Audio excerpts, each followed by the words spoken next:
बर्बाद हो गया, मैं बर्बाद हो गया। कौन हो तुम? कहो क्या बात है? मगर तुम इतने घबराए हुए क्यों हो? बात ही ऐसी है, मेरी जिंदगी का सवाल है दीवान जी। जरा विस्तार से बताओ, शायद मैं तुम्हारी कुछ सहायता कर सकूं। इसलिए तो मैं आपके पास आया हूँ, आप ही मुझे बचा सकते हैं। वो ठीक है, लेकिन मुझे बात तो बताओ, मैं अपनी तरफ से तुम्हें बचाने की कोशिश करूंगा। दीवान जी, वो कुछ महीने पहले एक फकीर ने बादशाह सर को एक तोता दिया था। तोता? हाँ, तोता। महाराज ने वो तोता मुझे दिया और हुक्म दिया कि अगर उन्हें मालूम हुआ कि तोता मर गया है तो वो मुझे सजाए मौत दे देंगे। हाँ दीवान जी, मैंने हर तरह उस तोते का ख्याल रखा, लेकिन आज सुबह मैंने देखा कि वो तोता अपने पिंजरे में मरा पड़ा है। बस इतनी सी बात है? घबराओ नहीं, मैं सब संभाल लूंगा। तुम इत्मीनान से अपने घर जाओ।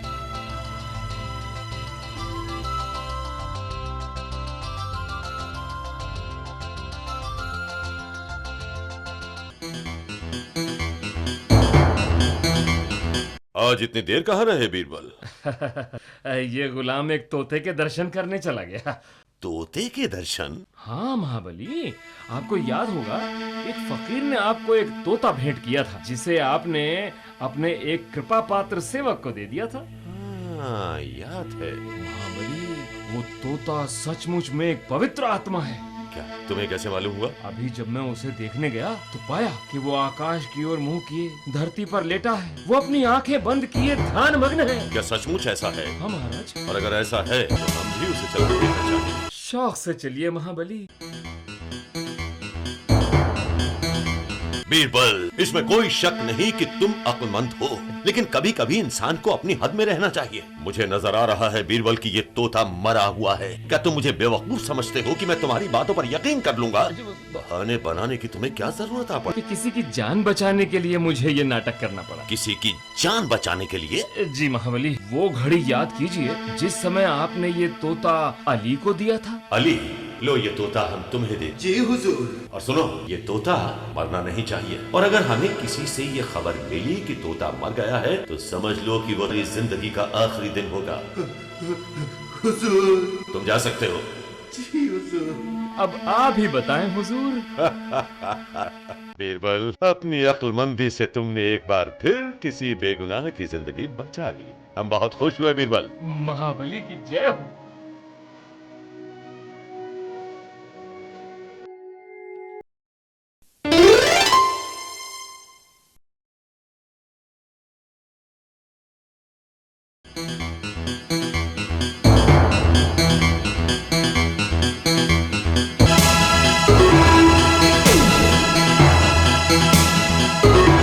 कमाल है, ये बादशाह सलामत को हर रोज एक नई बात सूझती है। अब बैठे बैठे मुझे ये हुक्म दे दिया कि शहर के एक से बढ़कर एक 4 मूर्खों को दरबार में हाजिर कर। इतनी देर से मैं नगर का भ्रमण कर रहा हूँ, अब तक मुझे एक भी मूर्ख नजर नहीं आया।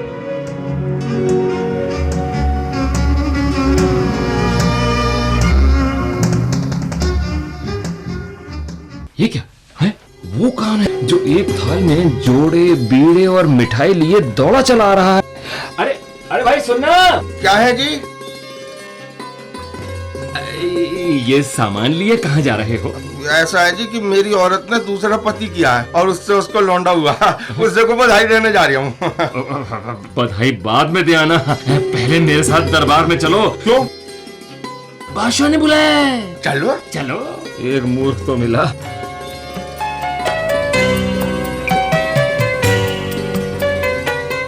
अरे वाह, वो भी मिल गया जो घास का गट्ठर सिर पर रखे घोड़ी पर बैठकर इधर ही चला आ रहा है। अरे भाई सुनो, ये घास का गट्ठर सिर पर क्यों धरे हो?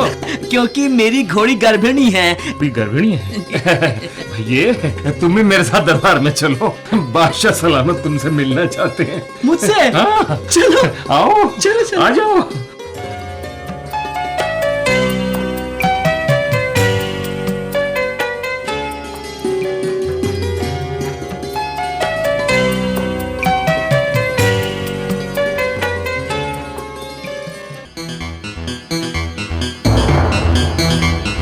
हुजूर, ये रहा पहला मूर्ख, ये देखिए ये दूसरा मूर्ख। लेकिन ये तो सिर्फ 2 हुए बीरबल, बाकी के 2 कहाँ हैं? हुजूर, तीसरे मूर्ख आप हैं जो ऐसे मूर्खों को इकट्ठा करते हैं। क्या? हाँ जी। और चौथा? चौथा मैं हूँ जो उन्हें ढूंढ के लाता हूँ।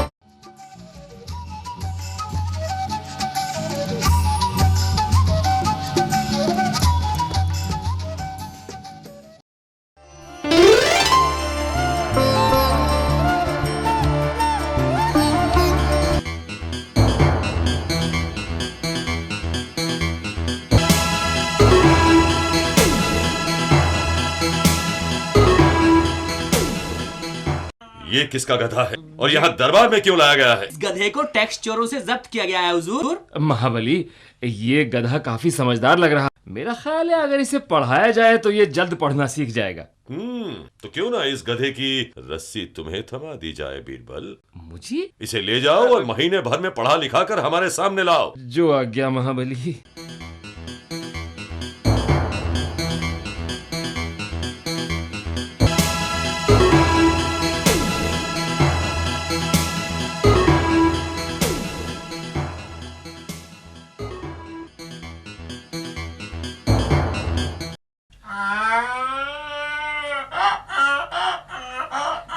बहुत खूब बीरबल, हम मान गए। तुम्हारे गधे ने तो एक एक करके पोथी के सभी पन्ने पलट डाले। ये आपकी कृपा है महाराज। ये सब सीखा कैसे बीरबल? तुमने ये चमत्कार कैसे किया? महाबली, पहले दिन मैंने मुट्ठी भर घास पोथी की जिल्द और पहले पन्ने के नीचे रख दी। दूसरे दिन घास दूसरे पन्ने पर रख दी और पोथी बंद कर दी। गधे ने उसे खोलकर घास खा ली। फिर रोज इसी तरह से आगे के पन्ने पलटने लगा। जहाँ घास नहीं मिलती ये वहीं गुस्से से रेंकने लगता। हाय वाह बीरबल, बहुत खूब।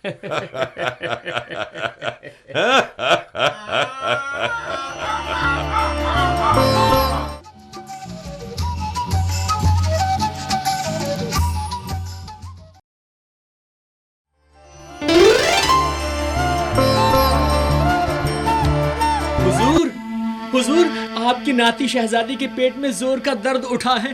वो दर्द से तिलमिला रही है हुजूर। कहाँ है हमारी शहजादी? शाही महल में है हुजूर।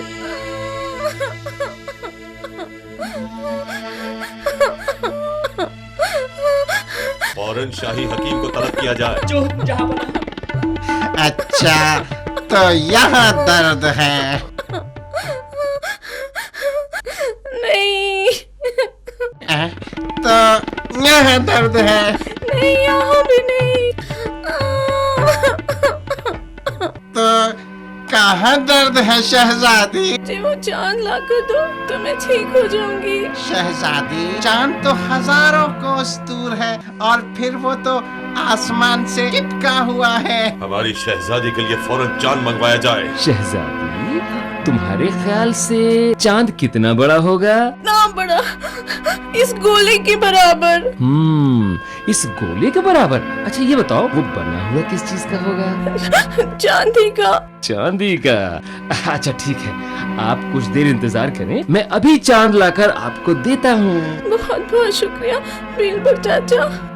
महाबली, अब शहजादी कैसी हैं? भाई तुम्हारी बुद्धिमत्ता पर तो हमें भी हैरानी है। तुमने शहजादी को किस तरह तसल्ली दी, जरा ये भी तो बताओ। हुजूर, मैं शहजादी के पास से बाहर आया, जेब से एक चांदी का सिक्का निकाला, उसे दोनों तरफ से फर्श पर घिसकर उस पर खुदी लिखाई को मिटाकर समतल और फिर शहजादी को दे दिया। शहजादी इतनी खुश हुई कि अपने पेट का दर्द भूल गई। मगर बीरबल, आज रात फिर चांद निकलेगा और शहजादी उसे देखकर समझ जाएंगी कि हमने उन्हें धोखा दिया है। महाबली, चांद निकलने तो दीजिए, हमें उल्टा दांव चलाना भी आता है। हाँ?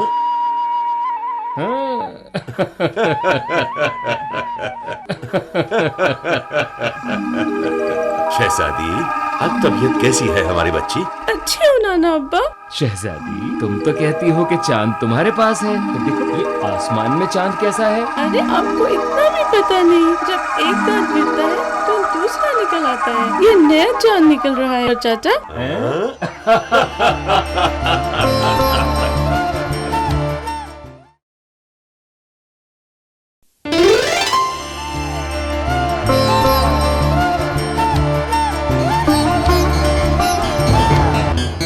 बीरबल, आज्ञा महाराज। किस वर्ग के लोग दुनियादारी के मामले में बुद्धिमान होते हैं और किस वर्ग के मूर्ख? बुद्धिमान और मूर्ख? महाबली, सबसे चतुर होते हैं व्यापारी और मूर्ख होते हैं मुल्ला।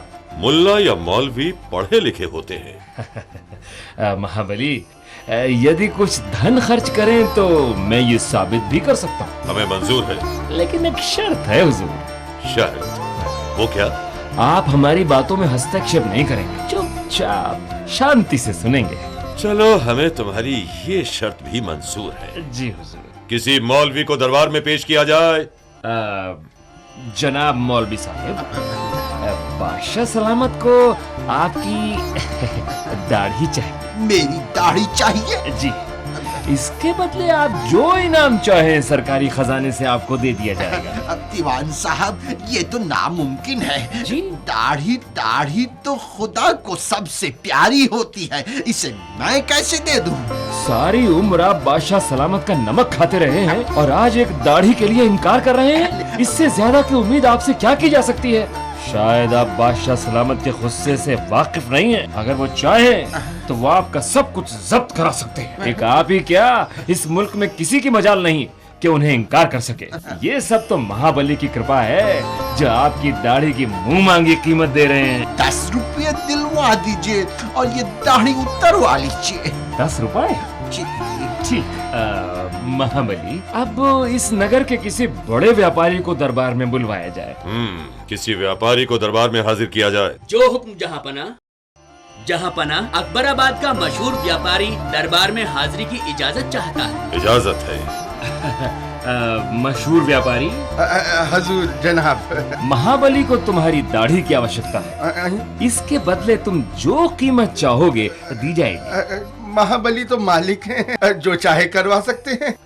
मगर हुजूर, बात यह है कि मैं बहुत गरीब आदमी हूँ हुजूर। देखो मशहूर व्यापारी, ये गरीब या मालदार का कोई प्रश्न नहीं है। महाबली को तुम्हारी दाढ़ी की आवश्यकता। महाबली तो माई बाप हैं, जो चाहे। लेकिन क्या है, साफ साफ क्यों नहीं किया? जब मेरी माँ मरी थी ना हुजूर, तो इन्हीं बालों के पीछे 5000 खर्च किए थे। और फिर जब पिताजी मरे तो फिर उतने ही फिर खर्च कर दिए थे। इन्हीं बालों की खातिर माँ बाप की क्रिया की, ब्राह्मणों को भोजन करवाया, 10,000 उसमें खर्च हुए थे। यूँ कहो कि तुम्हारी दाढ़ी पर 20,000 रुपए खर्च हुए। ये 20,000 रुपए लो और अपनी दाढ़ी दे दो। अब ये 20,000 महाबली के हुक्म से ज्यादा थोड़ी है। हज्जाम को बुलवाया जाए। शाही हज्जाम हाजिर हो। हाँ जनाब, गर्दन इधर की। अबे क्या मुसीबत है? क्या हुआ जनाब? अबे ये तुमने ऐसी दाढ़ी समझ ली है क्या? तो ये महाबली की दाढ़ी हो गई है, ध्यान से हाथ लगा इस पे। बीरबल, ये क्या अनाचना बक रहा है? इसे धक्के मार कर दरबार से निकलवाओ। गुस्ताख, इससे पहले कि हम तुझे गिरफ्तार करें, यहाँ से दफा हो जाओ। शुक्रिया। महाबली देखी व्यापारी की चालाकी, 20,000 रुपए भी ले गया और दाढ़ी भी सही सलामत लेकर चला गया, जबकि मौलवी साहब ने 10 रुपए में ही अपनी दाढ़ी मुंडवा दी। आप समझ गए कौन चतुर था और कौन मूर्ख।